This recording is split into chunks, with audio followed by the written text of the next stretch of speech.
Hello everyone, Blaze here. I wasn't sure if I was actually going to talk about this stuff, but then I decided that I might as well. Like, I do these discussion videos, this is something I've been doing quite a lot of, and if I'm not going to talk about this, I probably shouldn't even really bother doing many of the other discussion videos to some extent, because this is very interesting. PonyCan, or PonyCan USA. Now, for those of you that might not know what the hell I just said, because there's a random assortment of words to some extent, PonyCan are a new North American anime distributor. Unfortunately, they're going to be very much like Aniplex of America. We knew this pretty much the second that they announced they were coming on to the market, or entering the market. They licensed 2 shows, or I guess they kind of already own the licenses to some extent. But basically back in the season that's literally just finished airing, they licensed 2 shows. They were Denki Guy and this one, Yuki Yuna is a Hero. And we've already got announcements for releases already, which is an extremely quick turnaround, obviously.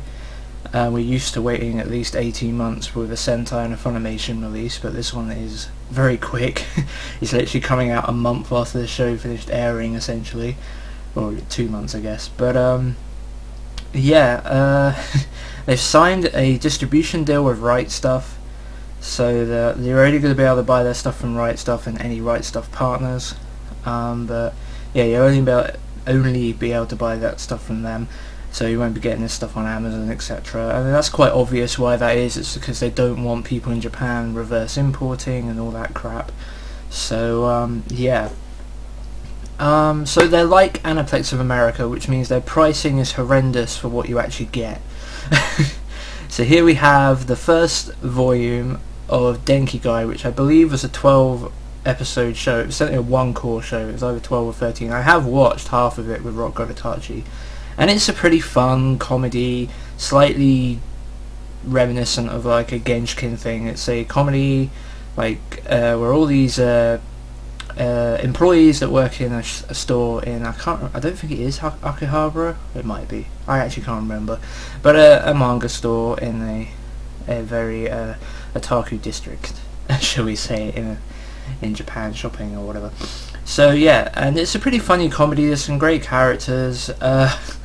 But here we go. This is the first set that PonyCan have announced. It's going to be $72. It's only going to contain 4 episodes. So they're gonna split a single core season into 3 releases, which I don't believe even Aniplex of America have done. I think the most they split up, I don't think they've actually split up a single core. Oh no, they have. They totally have, haven't they? I'm sure some of you are saying this to me right now inside your heads watching this. Yeah, Madoka Magica, they did do this for Madoka Magica at the same sort of price. But one of the things I've heard brought up, and it's a very key point, is that while Aniplex of America, you could say, overcharge, and to some extent they very much certainly do, the shows they get, at least for the people that really want them, it's the sort of like the quality of the shows that Aniplex of America put out, the Madoka Magicas, the Sword Art Onlines, the Kill the Kills. Yes, it would be a nice world where those shows came out from Funimation and more down-to-earth prices and sets, but at least they're really, really awesome shows. So at least, even though you're spending a lot of money on them, should you choose to buy the Aniplex of America releases, at least in return you're getting a show that is of a certain standard and a certain quality. The problem with PonyCan is that the 2 shows that they've first announced are good, or at least I know that Denki Guy is good. I mean, I've enjoyed it. It's not exactly a Sword Art Online, a Kill the Kill, and while I'm not the hugest fan of Madoka Magica, Madoka Magica was a huge smash hit. Denki Guy is nothing like that. So yeah, so basically to split it up into 3 releases for 1 set is crazy, and they're not doing a standard version, which in Aniplex of America's credit, to their credit, they did do that for Madoka Magica. The standard editions were still overpriced, I think they were $40 per volume, but that's $120 for a complete set. That's not the end of the world. It's still overpriced by all means for a one-core series, but that wasn't too bad for the people that really wanted it and the standard of the show they were receiving. It's just, this is going to cost like $250 altogether for this complete set, and yeah, that's crazy pricing. It's the same for the other one, except Denki Guy is subtitle only. There is no dub. This is something else. Kill la Kill, Sword Art Online, and Madoka Magica were all dubbed. Regardless if you don't like dubs or not, dubs have a cost, therefore they normally inflate the price. This one doesn't have a dub, this one does, and a little spoiler for when we're talking about this, they're both the same price. This one's $72, this one's $72, this has dub, this one doesn't. That makes no sense.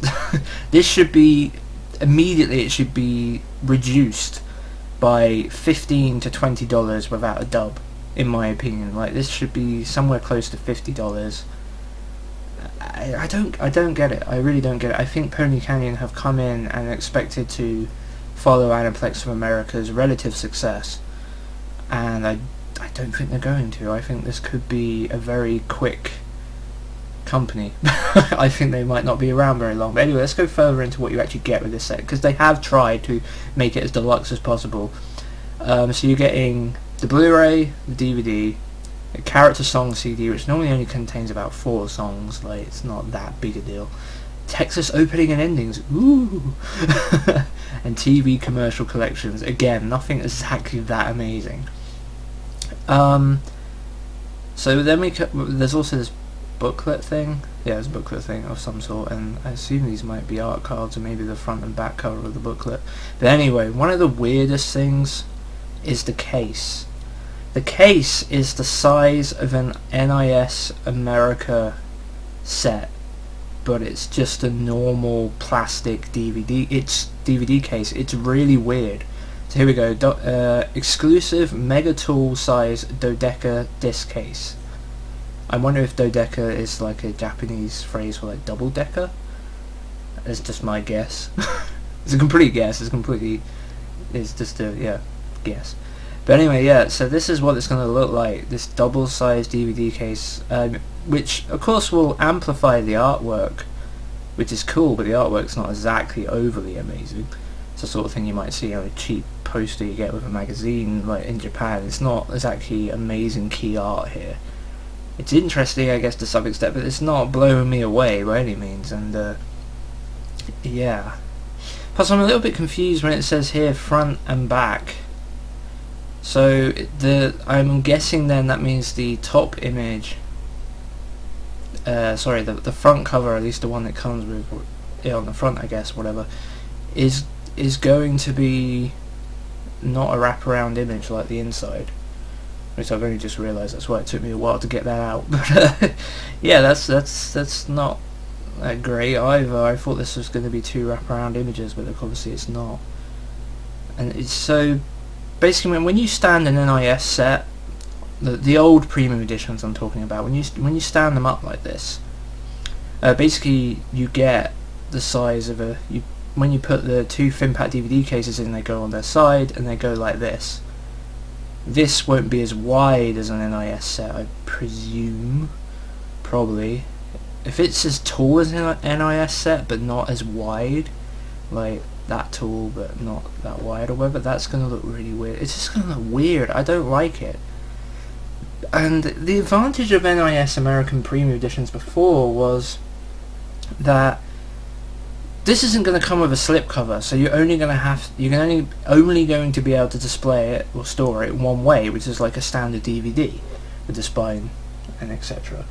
The thing about the NIS sets, and here's my collection, the only thing that's, well, I'm missing a few things, but the only thing that's not in this picture that I own is the Card Captor Sakura, although there's the first volume of Toradora as well, and some other stuff down here, but whatever, it doesn't matter. These are all on their side, so they're basically these are the bottoms of the NIS sets, you could say, and on the other opposite side would be where you get the book and the 2 DVD cases. The advantage of storing them like this is that if you have double deep shelving, or 28cm deep shelving, you can store them just like normal DVDs. So here you can see the Dragon Ball sets I have, and they're the same height. In perspective doesn't really show it as well as I'd like, but they are actually the same height pretty much. I suppose the Dragon Ball Z ones are a little bit taller because they've got slip covers and the digipacks, but they're essentially the same height. And yeah, so you can store them just like DVD cases. You won't be able to do that with the other ones. You're gonna have the same problem I have with the current Anime Limited UK Ultimate Editions, where they're just super tall. But this one might be even too tall to put in this cabinet, because it's going to be the size of 2 DVD cases high. Or something like that. I don't get it. I don't understand the appeal. But anyway, that's basically the first one. The second one is this one. This one does a better job with the artwork. I know absolutely next to nothing about this show other than on the surface it looks like a Puella Magi Madoka Magica clone. Maybe without the dark tone that series had, but it's pretty much exactly the same thing. You've got the dodeca case, and again, like this set looks more appealing on the eyes, at least on the surface, and the fact it's going to have a dub makes it slightly a better deal, but it includes basically the same sort of thing: Blu-ray, DVD, special character song CD, which again they're only normally about 4 songs, the dodeca case, double-sided cover, booklet, which it's weird that this one mentions the booklet and this one doesn't, but the booklet's pictured, so I think that's just a mistake. 2 collectible wall pin-up pictures, which makes me wonder if these are pin-up pictures as well. Again, this one doesn't. Oh no, this it does. Deluxe 24 booklet, 2 collectible wall pin-up pictures, and a double-sided poster. Which is this the poster? Oh, okay. So maybe this is the poster. Okay, whatever. And it says exclusive PonyCan US plastic set. Oh, so oh my god, really? So it comes with a slip cover, but it just says PonyCan US on it, and it's a clear see-through slip cover. That's strange. This is all very strange to me.